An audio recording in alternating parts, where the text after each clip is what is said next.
যাদেরকে আল্লাহ সুবহানাহু ওয়া তাআলা ধন দৌলতের মালিক বানাইছেন, টাকা পয়সা সম্পদের কি করছেন, মালিক বানাইছেন, তারা অথচ কি দেয় না, যাকাত দেয় না। তারা যাকাত দেয় না, তারা যাকাত তো দেয় না, বরংস বলে যে এত কষ্ট করে আমি এই টাকা অর্জন করছি, মাথার গাম পায়ের মধ্যে ফালাইয়া এই ক্ষেত খামার বা ব্যবসা বাণিজ্য বা চাকরি বাকরি কইরা আমি এই অর্থ কামাইলাম, আমি আবার গরিবদেরকে আবার দিব।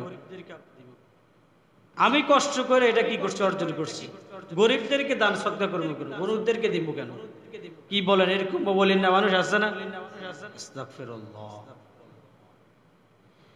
কারুন যেমনি ভাবে মূসা নবীনা আলাইহিস সালাতু ওয়াস সালামকে উত্তর দিছে, কারুনকে যখন মূসা আলাইহিস সালাতু ওয়াস সালাম বললেন ওয়াবতাগি ফীমা আতাকাল্লাহুদ দারুল আখিরা, তোমাকে আল্লাহ সুবহানাহু ওয়া তাআলা যে ধন সম্পদ তোমাকে দান করছেন, এই ধন সম্পদ থেকে তুমি আল্লাহ তাআলার রাস্তার মধ্যে কি করো, ব্যয় করো, দান সদকা করো, যাকাত দাও, এবং তুমি পরকালে গৃহ অনুসন্ধান করো।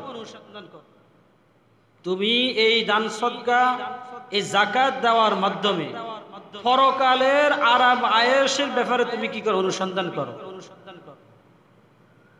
যখন মূসা আলাইহিস সালাতু ওয়াস সালাম কারুনকে এই কথা বলছেন, কারণ তখন মূসা নবীনা আলাইহিস সালাতু ওয়াস সালামকে উত্তর দিতেছেন যে এই জমানার যেরকম ধনাঢ্য ধনীরা, টাকাওয়ালা মালদাররা, কৃপণরা, বখিল্লা যেরকম ভাবে উত্তর দেয়, এই জমানার এই কারণও এরকম কি দিছিল, উত্তর দিছিল।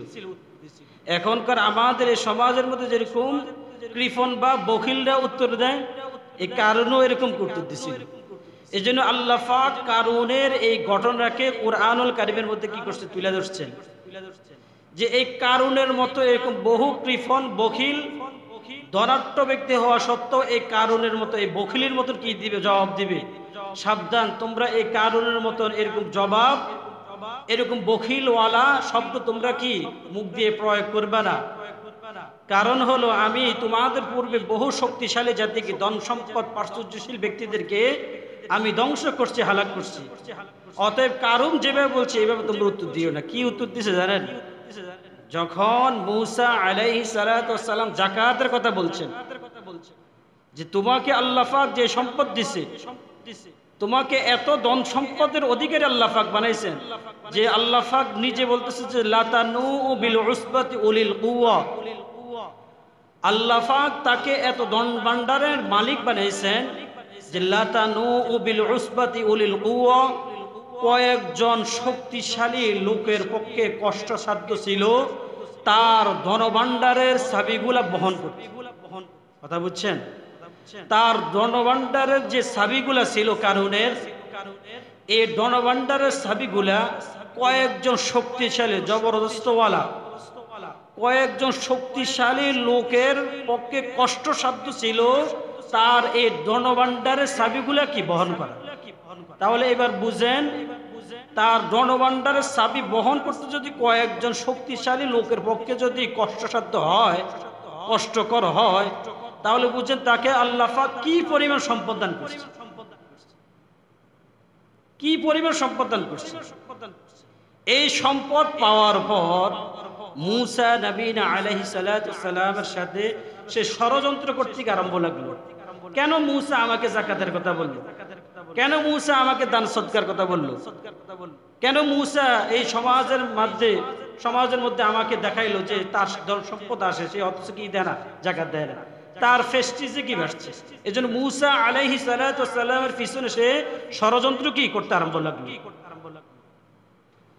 কুরআনুল কারীমের মধ্যে আল্লাহ পাক দেখেন বনি ইসরাইলের ঘটনা, কত শত শত হাজার বছর আগের ঘটনা আল্লাহ তাআলা কুরআনুল কারীমের মধ্যে কি করছে, তুলে ধরছে এই উম্মতকে শিক্ষা দেওয়ার জন্য, যে কারুনের মতো যেগুলা বখিল আছো, কৃপণ আছো, এই কৃপণরা, এই বখিলরা, যাদেরকে আমি আল্লাহ তাআলা ধন ভান্ডারের মালিক বানাইছি, ধনাঢ্য ব্যক্তি বানাইছি, ধন সম্পদ দিছি, এই বখিলরা তোমরা কারুনের এই ঘটনা থেকে শিক্ষা অবলম্বন করবে কিয়ামত পর্যন্ত।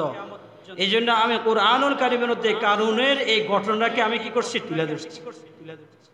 কারুনকে যখন বললেন তুমি তোমার সম্পদের কি করো, যাকাত দাও, তখন সে উত্তর দিতে আছে কি, ক্বালা ইন্নামা উতিতুহু আলা ইলমিন ইনদি আওয়ালাম ইয়ালাম আন্নাল্লাহা ক্বাদ আহলাকা মিন ক্বাবলিহি মিনাল কুরুনি মান হুয়া আশাদ্দু মিনহু কুওয়া ওয়া আকসারু জামআ ওয়া লা ইউসালু আন যুনুবিহিল মুজরিমুন।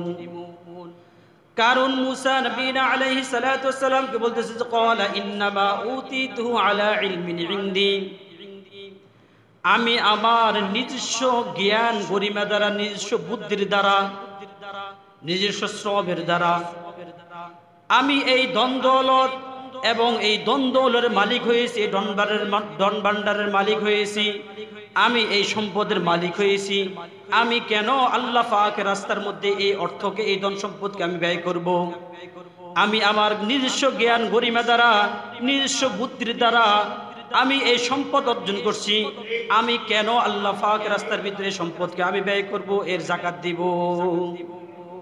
মুসা নবীনা আলাইহিস সালাতু ওয়াস সালামকে তিনি কি এই উত্তর দিতেছে, এই কারুন এই উত্তর দিতেছে, আমি আমার নিজস্ব জ্ঞান দ্বারা, নিজস্ব বুদ্ধির দ্বারা, নিজস্ব বাহুবলে আমি এই অর্থ আমি কি করছি, জমাইছি বা সঞ্চয় করছি, এগুলার মালিক হইছি।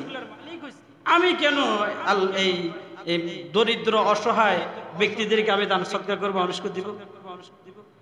আল্লাহ পাক কারুনের এই কথা শোনার পর আল্লাহ পাক জবাব দিতেছেন কারুনের এই কথার উপরে, আওয়ালাম ইয়ালাম আন্নাল্লাহা ক্বাদ আহলাকা মিনাল কুরুনি মান হুয়া আশাদ্দু মিনহু কুওয়া।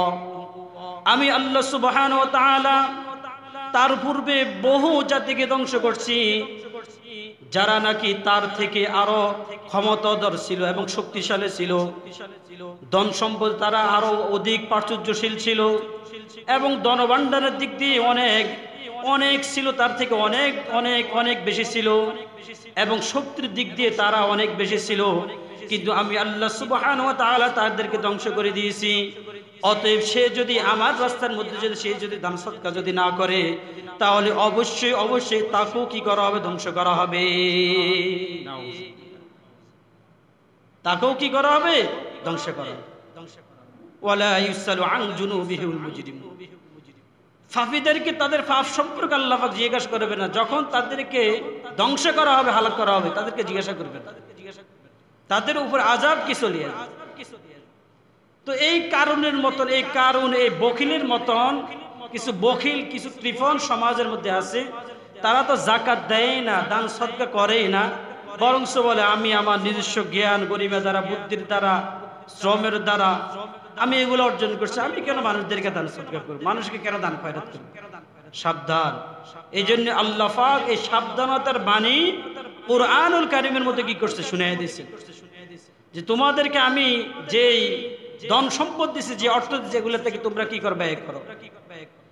মুফাসসিরিনে কেরাম এই আয়াতের ব্যাখ্যায় লিখছেন যে কারুন যে বলল আমার নিজস্ব বুদ্ধি, নিজস্ব জ্ঞান দ্বারা, নিজস্ব শ্রম দ্বারা এগুলা আমি কি করছি, হাসিল করছি, এটার কষ্ট ছুঁড়াই দিয়েছে, কষ্ট।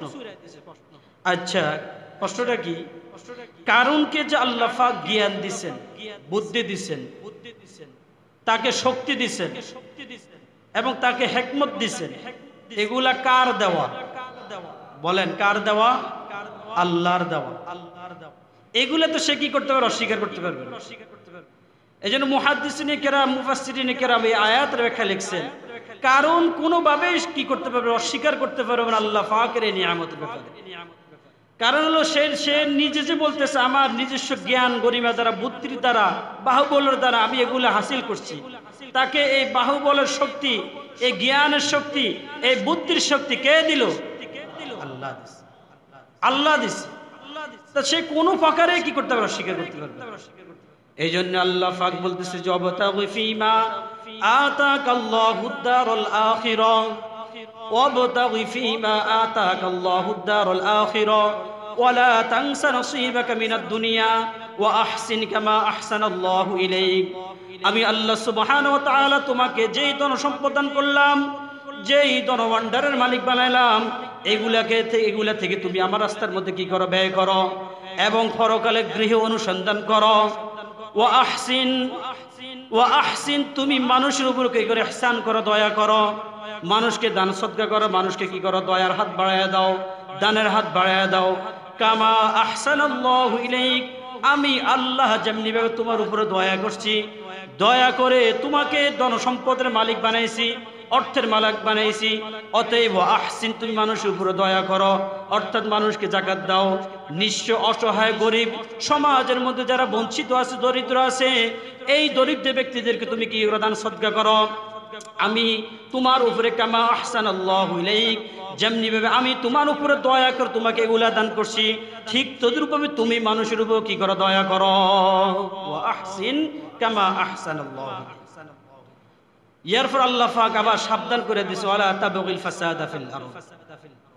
সাবধান, এই ওয়াজ শোনার পর জমিনের মধ্যে আবার ফাসাদ সৃষ্টি করো না, ফাসাদ সৃষ্টি করো না। কারণ মূসা নবী আলাইহিস সালাতু ওয়াস সালাম যখন এই ওয়াজ করছেন, তাকে যাকাতের কথা বলছে, তুমি তো ধনের মালিক, মালের মালিক, তুমি যাকাত দাও না কেন? তখন সে মূসা আলাইহিস সালাতু ওয়াস সালামের ভিতর ষড়যন্ত্র করতে লাগলো। হ্যাঁ, মূসা আমার কিল্লেগে যাকাতের কথা কইলো, কিল্লেগে সদ্দার কথা কইলো, ফেস্টিজি কি বেচছে? যখন ষড়যন্ত্র করছে, ষড়যন্ত্র আরম্ভ করছে, তখন আল্লাহ পাক বলে সাবধান, ওয়ালা তাবগিল ফাসাদা ফিল আরদ, জমিনের মধ্যে তুমি ফাসাদ সৃষ্টিকারী কি হয়ো না। ইন্নাল্লাহা লা ইউহিব্বুল মুফসিদিন, নিশ্চয়ই আল্লাহ সুবহানাহু ওয়া তাআলা ফাসাদ সৃষ্টিকারীকে, ঝগড়া সৃষ্টিকারীকে, এই ষড়যন্ত্র সৃষ্টিকারী আল্লাহ পাক কি করেন না? পছন্দ করেন। এখানে তো সাবধানতার বাণী শুনেছেন, এই সামনে আরো কথা বলছেন, এবং তাকে তার দণ্ডভাণ্ডার, এটা বললে আমার সময় চলে যাব, সময় প্রায় কাছাকাছি হয়ে গেছে নামাজে, তো সামনে আর বলার সুযোগ নাই। আল্লাহ পাক তাকে এই সাবধানতার বাণী শুনাইছেন, বলছে আমি তোমার উপরে যেমনি ভাবে ইহসান করছি, তোমাকে ধন ভাণ্ডারের মালিক বানাইছি। আহসিন কামা আহসানাল্লাহু ইলাইক, তোমাকে যেমনি ভাবে ধন ভাণ্ডার দিয়ে তোমার প্রতি ইহসান করছি, টাকা পয়সা তোমাকে দিয়েছি, ধন দৌলতের মালিক বানাইছি। ওয়া আহসিন, তুমিও মানুষের প্রতি কি করো? ইহসান করো। আর ইহসান না কইরা উল্টা আরো যদি ফাসাদ সৃষ্টিকারী হও, তাহলে তোমাকে ছাড় দেওয়া হবে না। আল্লাহ পাকের কোরআন সাক্ষী, যখন সে যাকাত দিতে অস্বীকার করলো, দান সদকা দিতে অস্বীকার করলো, গরিব, অসহায়, নিম্নবিত্ত মানুষের উপর ইহসান বা দয়া করতে অস্বীকার করলো, আল্লাহ পাক এমন রাগান্বিত হলেন যে তাকে আমি ধন সম্পদের মালিক বানাইলাম, তাকে বুদ্ধি দিলাম, জ্ঞান দিলাম, তাকে শক্তি দিলাম, এগুলো সব আমার দেওয়া, আমার দেওয়া, আমার দেওয়া জিনিস নিয়ে আবার সে কি করতে আছে? অহংকার করতে আছে। ক্বালা ইন্নামা উতিতু আলা ইলমিন, আমার নিজস্ব জ্ঞান দ্বারা, বুদ্ধি দ্বারা, বাহুবলের দ্বারা আমি এগুলা অর্জন করছি। আমার দেওয়া জিনিসের উপর আবার সে কি করতে আছে? অহংকার দেখাইতেছে। এজন্য আল্লাহ পাক এই কারণকে তার ধন সম্পদ সহকারে, এটা লম্বা আলোচনা, সামনে আরো আয়াত আছে, আরো কথা আছে, এগুলো বললে সময় শেষ হয়ে যাবে।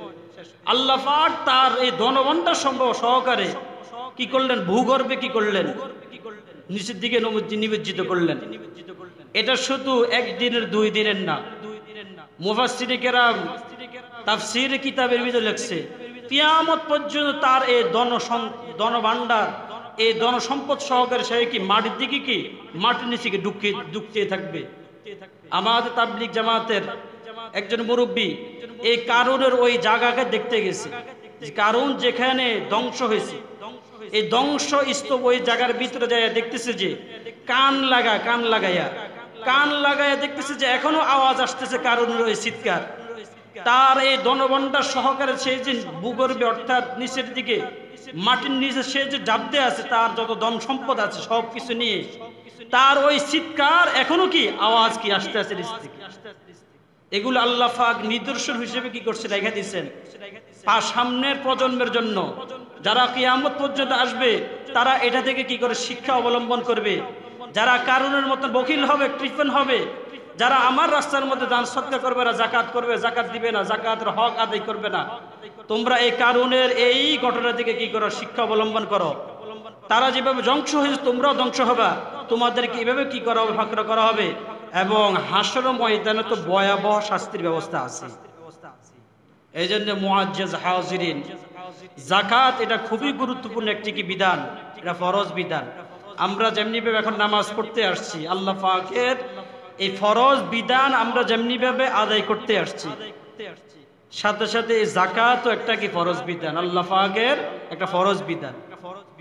এটাকে যেমনি ভাবে গুরুত্ব দিতে হবে, এই যাকাতকে ওইভাবে কি দিতে হবে, গুরুত্ব দিতে হবে। ইনশাআল্লাহ আমরা এই যাকাত প্রসঙ্গে আরো বিস্তারিত আলোচনা করবো সামনে জুমার মধ্যে। ওয়া আখির দাওয়ানা আনিল হামদুলিল্লাহি রাব্বিল আলামিন।